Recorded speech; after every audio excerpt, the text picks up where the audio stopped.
early morning, aboard the USS Gerald R. Ford. It's the newest and most advanced aircraft carrier in the U.S. Navy's sprawling arsenal. These are the first moments of the 36 hours I'll be fully immersed with a carrier's crew. All right, so we're about 12 to 15 miles off the coast of Norfolk, and this is the first taste of air operations. We just had 3 SH-60s Navy Seahawks land on the carrier in what is prelude to what is going to be, F-18s and then other aircraft landing on deck. It's a pretty wild experience to sort of watch them come in. Now they're just winding down. They've been chocked up. They're probably going to take on fuel, and they're going to leave. So this is something that's going to repeat itself. And I've seen this a number of times. It never gets old. This is a story of how the cutting edge and the traditional connect in the U.S. military. It's about the innovations transforming the nature of warfighting, and about the crew, mostly under 30, adapting to military conventions, protocols, and some of the oldest aircraft in the Navy. I'm Naveed Jamali, a journalist, a veteran, and a former spy. It is my honor to tell the stories of the next generation of women and men who serve in a changing world, to witness the passing of the torch, and to tell that story in 36 hours.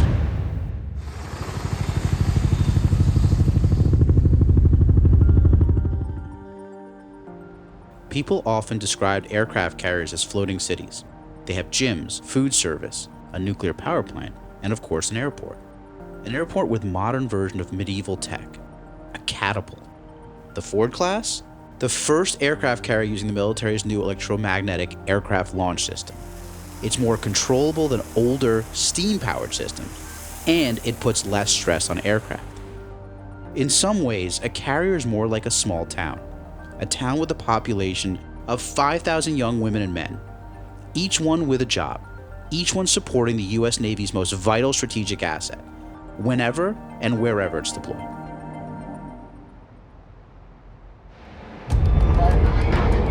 Slip crash, final, ready on 2. Green health report, lights, no lights, on 26 cross, we have thumbs, head steady, deck is steady, fire.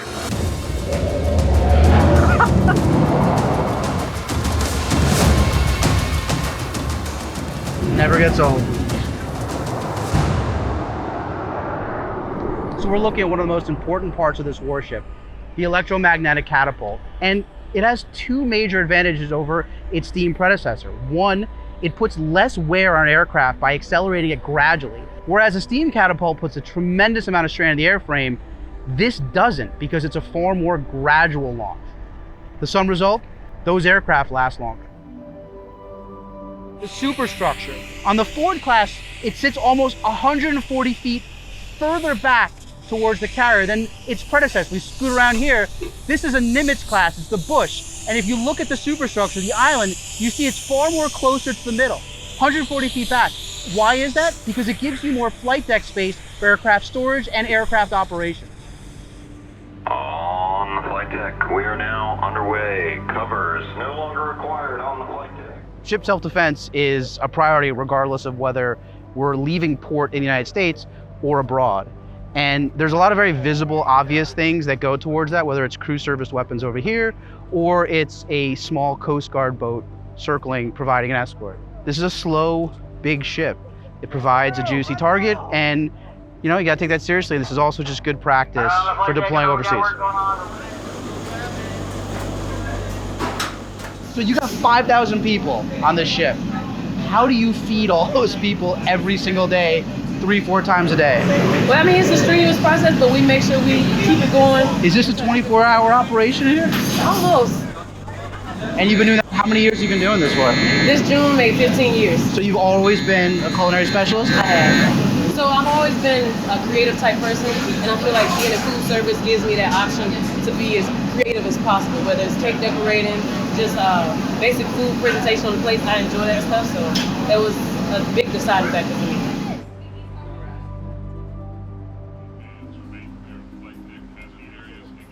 At an age when other young people are interviewing for their first jobs after college, Petty Officer 3rd Class Nishan Napoleon is piloting a vehicle 11 football fields long and powered by nukes. What does it feel like to be steering a $13 billion warship? Obviously, this is not it's not a Mazda Miata. It's not going to turn it. But can you explain what it is to like maneuver and steer this giant warship? So at first it's kind of nerve-wracking because you don't really know what's going on. The more simulators that we do, it just gets you better equipped for that kind of thing. So when we finally get in position, like I said, it's nerve-wracking, but once you actually get there, you're like, okay, once you get the nerves out of the system, all right, this is fine, I can do this. There's nothing new. Do you love being at sea now? Yes, sir. Yes, sir. It's basically like a peace of mind. You get to stand up on watch and just think about things, talk to people, learn new things.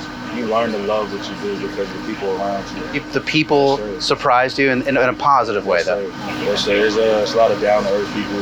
Yeah. A lot of people that you can really just connect with on just a personal level, not just military or just the job. When you were joining, did you have any inclination, any sense that a few years later you'd be sitting here steering the newest carrier of the U.S. Navy?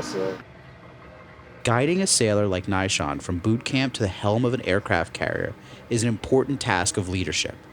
Another is communicating the carrier's largest strategic mission to the crew. You have to know what you're doing. Sure. You have to be good at what you do in order to simply operate out here. Flying aircraft on aircraft carriers is a pretty unforgiving business. We don't need to be engaged in active war in order to be focused on the important thing because our environment demands it just to operate safely. How do you convey to these people, to the American people, that we're not at war, yet training in these kind of operations, kind of exercise are fundamental to deterrence, to our national security? Yeah, first and foremost, we need to be ready to do our jobs so that if the president or the Secretary of Defense is thinking about moving us to a place in the world, we're ready to go and we're a credible force. The second thing is that just by our presence in different regions of the world, we tend to reassure our allies. You know, we kind of create some stability and security in that area. There's a little bit less like worry on the part of the folks that we're allied with because they see, okay, here is the United States Navy. We're obviously a very visual presence. You know, that there's a few things in the world that look like an aircraft carrier when we crest the horizon and you see us in the air wing that we embark with. It's a undeniably impressive sight and impressive action that happens on these ships.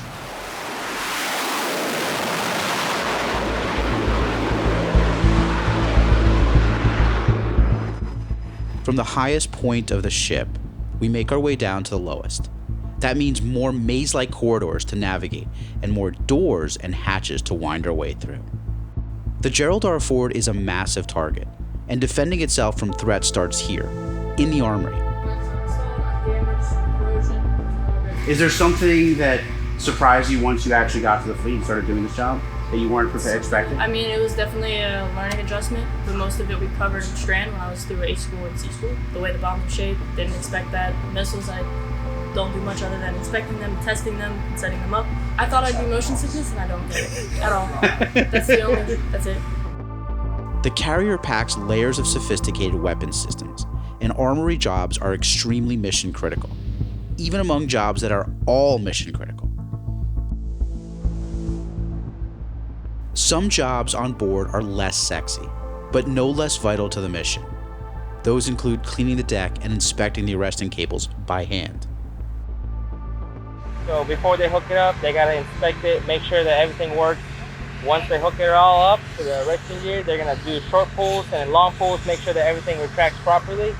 And then after that, they're gonna do some more pulls, just because this is a vital equipment for us when we catch the aircraft. This cable literally is the difference between an aircraft stopping here and going off the edge of the deck. It's the only thing that stops. That's it. Arresting cables are a core component of every aircraft carrier, and a matter of life and death for the pilots landing on deck. So these are all student pilots, and this is a really big deal because for a lot of them, this is make or break. They spent a lot of time practicing the jet. It's their first time in an F-18 coming aboard. Let's see if this guy's got his hook down. He's got his hook down, so we're all rooting for him. This is a big, big deal for these guys. They're aiming for the 2-wire. Let's see what he gets. Let's see what he gets. He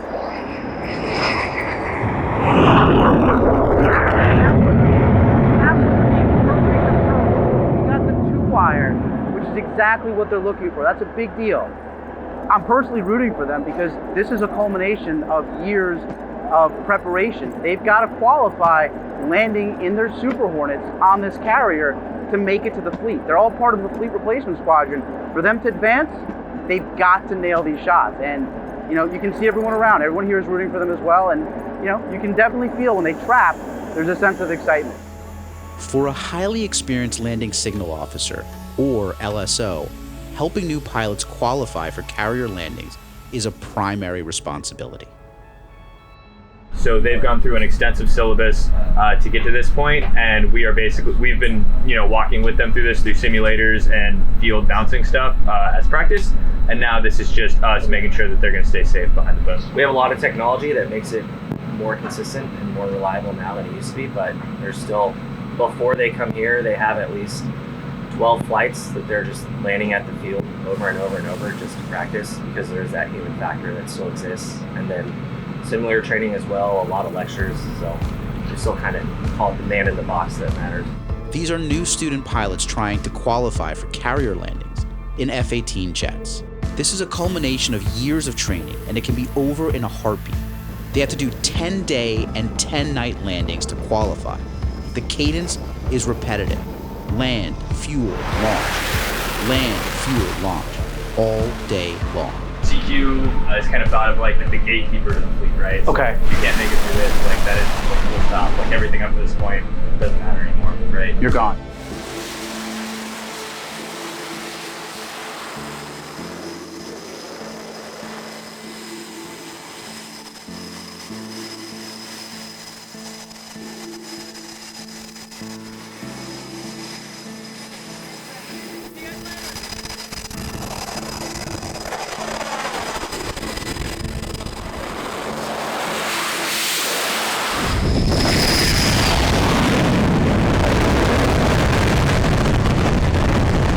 Situational awareness isn't just for pilots, it's for flight deck crews as well.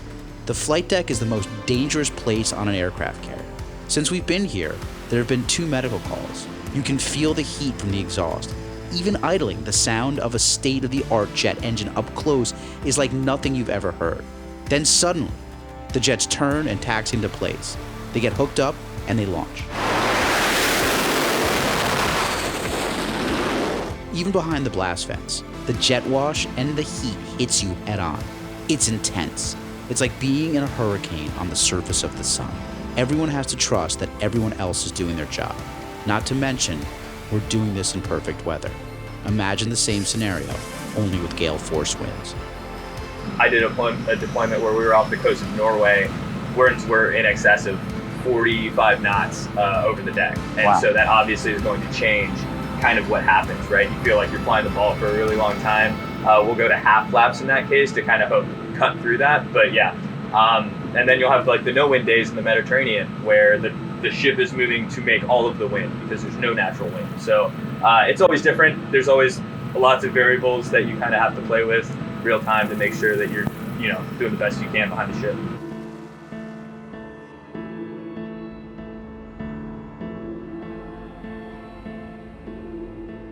Even experienced pilots, for whom landing on a carrier deck has become second nature, they rely on the knowledge and training of LSOs and other flight deck crews.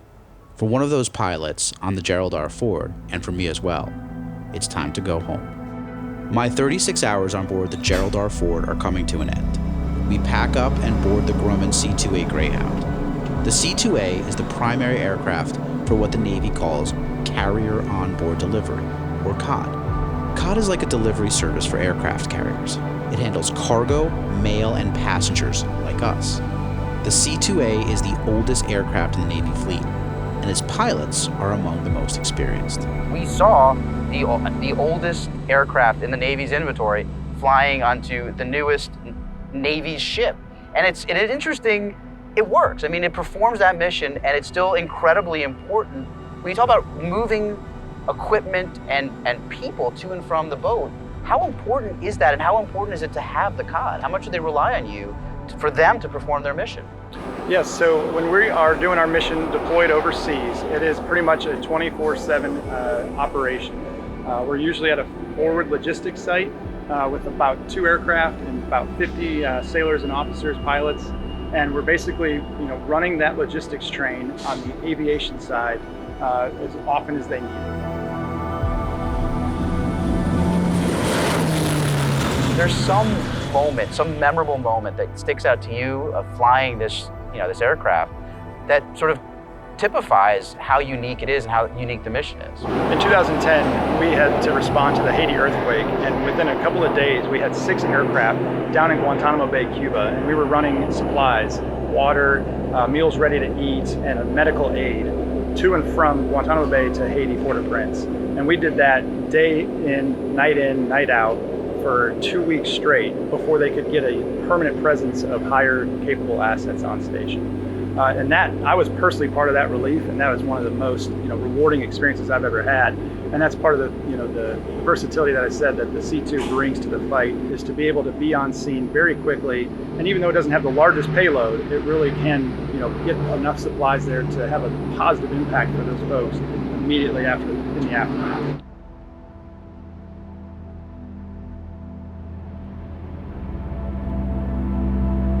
For one COD pilot, his journey with the C-2A is coming to an end. He's being reassigned, and he gets a typical Navy pilot send-off.